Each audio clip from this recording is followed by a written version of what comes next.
and welcome back to my YouTube channel. My name is Rosimango, the legal connoisseur, here to make legal knowledge both comprehensible and within your reach. It is the 6th episode of the first year law student guide, and we are still dealing with NsFas related queries. That is because in as much as we do share information about private funding, we also want to ensure that the major funder NsFas information is also shared in this platform. So whether you are a law student or not, you are going to benefit from this. So from the 13th of Jan until the end of the week Friday, you are going to be getting one video every day discussing NsFas. So we are going to start with NsFas appeals.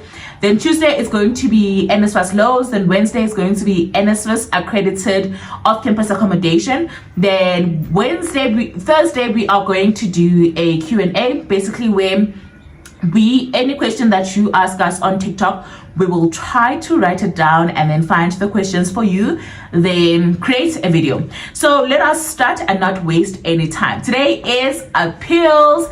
Please do follow me on all my social media platforms. It is at Becoming Advocate Ngoweni, Facebook, TikTok, Instagram, the likes, it is still the same name. So what is an appeal? An appeal basically is a process in which a student goes through on the NsFas website where they ask NsFas to reconsider the decision not to award them financial aid.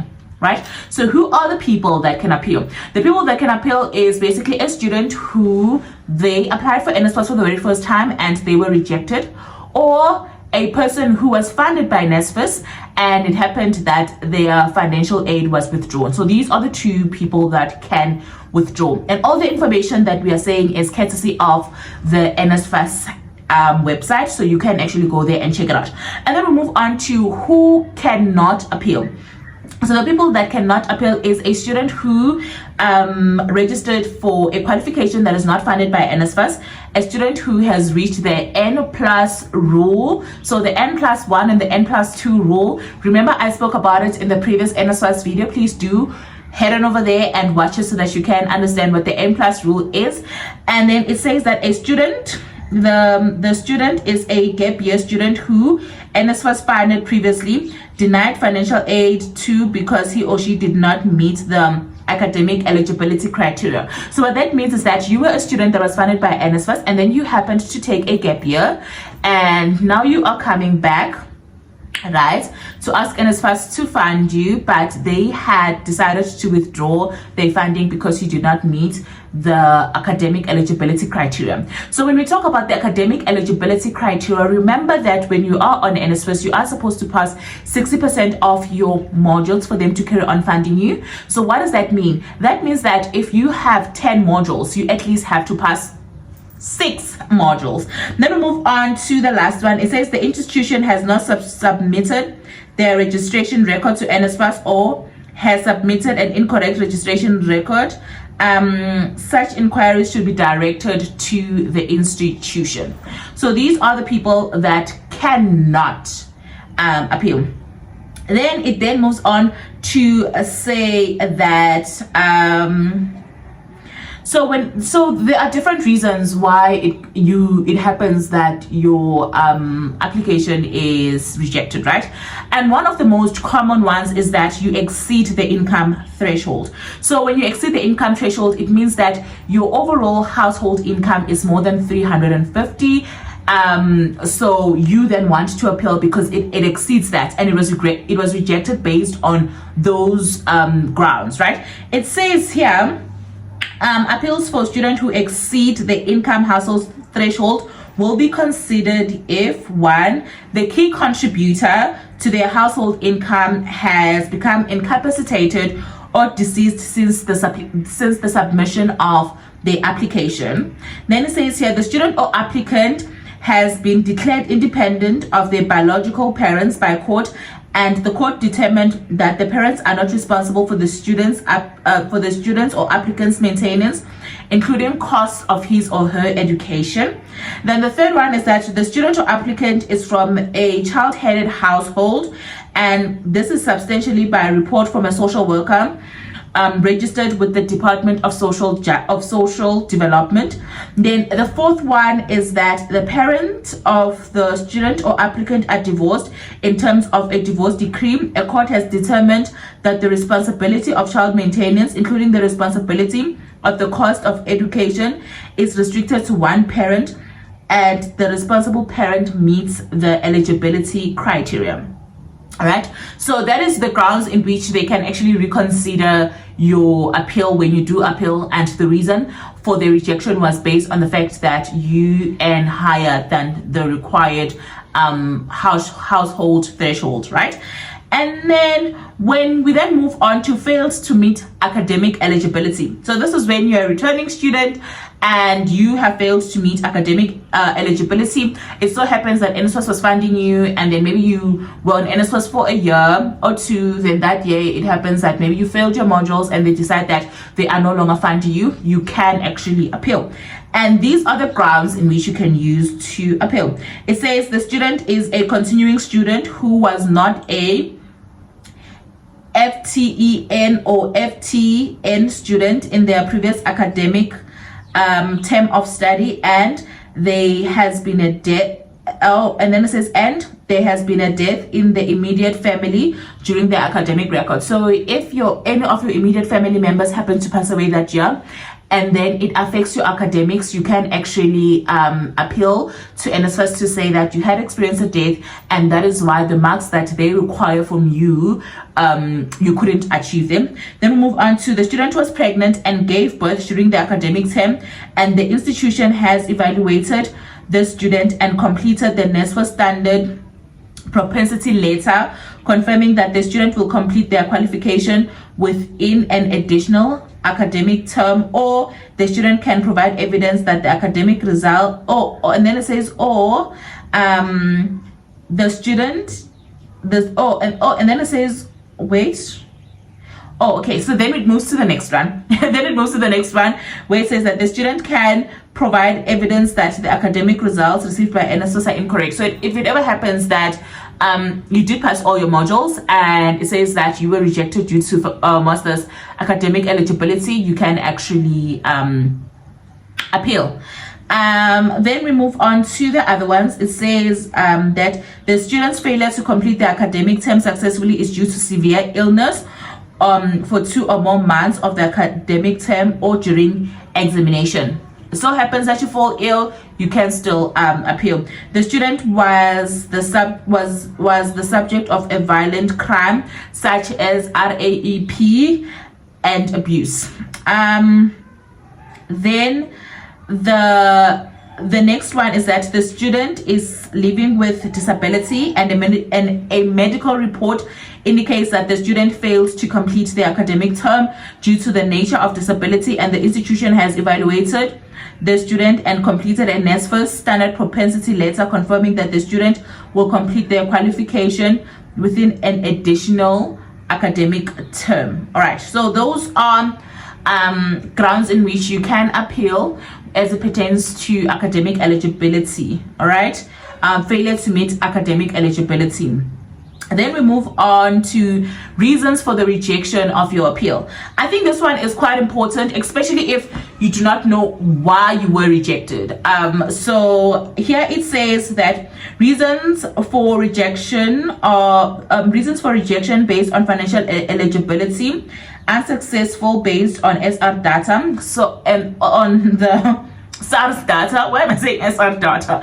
On the SARS data, so what they could find is that your income is greater than 350, income is greater than 350 for the first time entering student, income is greater than 600,000 for disabled students. So it's 350,000 for a student who is starting funding. All right, so they're entering, it's their first time applying, and the income is greater than 600,000, and this is applicable to disabled students. And then we move on to unsuccessful based on credit bureau data. All right, so the income is greater than 350, and from the income that you have actually declared, and then it says income is greater than 350 according to the credit bureau. And then we move on to unsuccessful based on the declared income. So here is if it happens that you earn actually more than 350,000 rands, in contrast to the income that you declared. If you do not suffer from any disability, then if you do have disability, then it has to be greater than 600,000 rands. So for continuing students, so appeal or reasons, continuing students who fail to meet eligibility, circumstances may vary, right? So that was what I explained to you guys, that you were ill, you fall pregnant, you were a subject of a violent crime. All right. So here there is reason for rejection, a reason for appeal, and supporting documents. So this one is quite long. Please do be patient, because here we are trying to appeal, we're trying to sort out the problem. All right, so this is it's basically a table. I hope you guys can see it. It's basically a table there. All right, it's a table that we're going to go through right now, so that if you are going to be appealing, you have to ensure that these are the things that you include in your appeal application, right? All right, so if the reason for the rejection reason is income is greater than 350, first time entering student, credit bureau income greater than 350. So here what you can use is that you are, so the reason can be I'm a vulnerable child, right? So supporting document required, I'm a vulnerable child. Combined household income is below the threshold, then you need to provide a proof of pay slips.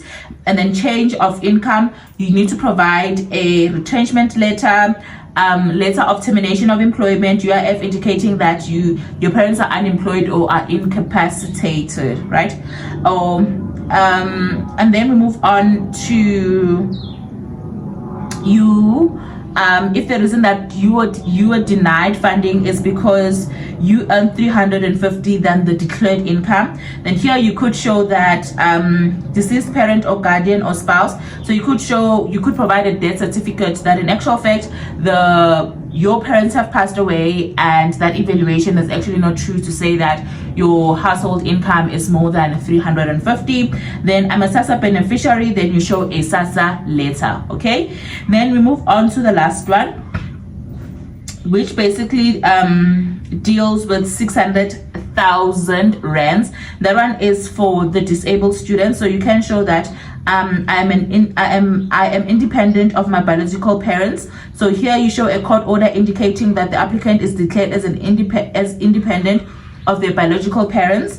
Cost of education is restricted to one parent. So this is if you live in a one-parent household, and then you have to show a divorce decree indicating that the cost of education is just restricted to one parent. And then now we are going to move on to the reasons due to basically academic ineligibility. So that speaks to the fact that you have exceeded the N+ rule. You can say that if you ever allege that you gave birth during the academic term, then you need a letter from the institution indicating that the student has propensity to complete their qualification within 1 year within one additional year of the academic term, and then a medical report that indicates that you were in fact pregnant and you gave birth in that academic year. Then move on to the fact that disability has affected your studies. Then you also still need a medical report and a letter from your institution indicating the propensity to complete that academic qualification in an additional year. Then death of an immediate member, you also again need a letter from your institution and a death certificate of the family member that died during the year. So with you were a subject to a violent crime, you'll need a letter from your institution as well as proof that you were subject to that particular violence. So all this information that I gave to you is courtesy of the NsFas website. So please do make sure that you're friends with this website. And if there's anything that I said that was not clear, I will actually link the link down below. I will link the link down below. I'd like to say thank you to everyone who has subscribed this far. We are currently sitting at 725 subscribers, and we'll definitely see you guys tomorrow. Tomorrow we are dealing with NsFas student loans. So what we're going to be covering tomorrow is basically what is the difference between the bursary and the loan. What do they cover when you are funded by that loan, and after what period of time do you have to pay it back? So all that information, you'll definitely get it tomorrow. I'd like to say thank you guys so much for watching. Thank you guys for subscribing. I will see you guys in my next video. Bye.